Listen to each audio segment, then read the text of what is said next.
um, because I think that there are so many aspects that need to be improved, and the matches gives us the opportunity to evaluate what we've been doing over the period. And so I always have a deep thinking and deep feeling in terms of how my team organized or how we planned against the opponents. Remember that every game is a different event, and so we approach every game differently.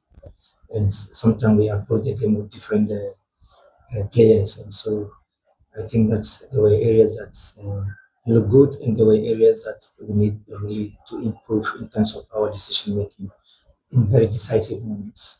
And so at the end of the day, it was good to score at least 3 goals in the game, and then be able to build on that in terms of playing courageously and then build on deep confidence going forward. I think that winning the ball in higher positions is part of our DNA in terms of our playing philosophy, and also getting in that preparation in terms of how we can be able to stress the opponents and force the opponent to make mistakes in their own half and then create more scoring situations. And that is one of our identities. And so when we work on settings and we come into the game and we have that situation happening, and then I see players holding up, and that's where I have a discontent. And so in my debriefing, this were the element at halftime. My halftime talk was just on how we need to build on that energy level, nothing tactical, just that one, and I left the others for them to talk and then come out, because they need to take that responsibility, and they know what we put in place to arrive here.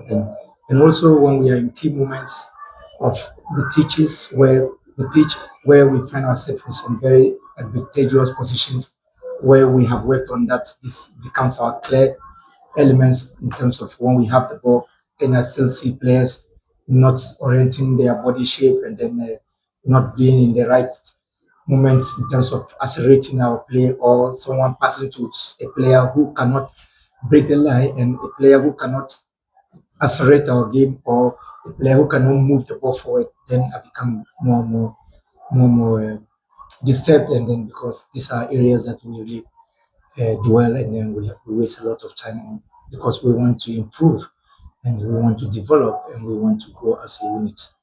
I think that hopefully we'll see that from the medical team from beginning of the week, that is from Monday.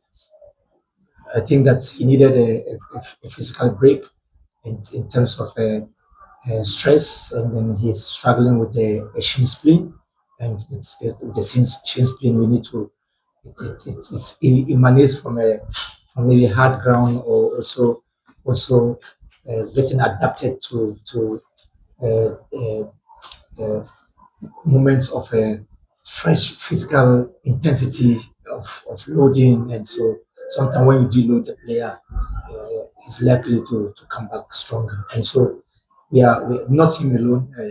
David Afani was out because of our accumulation of cards, and then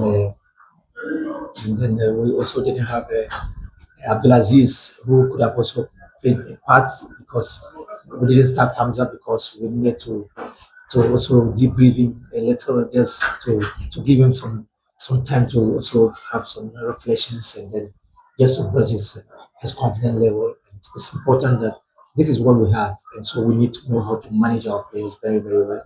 And then Ransford was also out because I wanted to also have a chance to deload him. He's had a lot of minutes, and then to also play Baba, and then so that we can have more players getting into very deep moments of the season.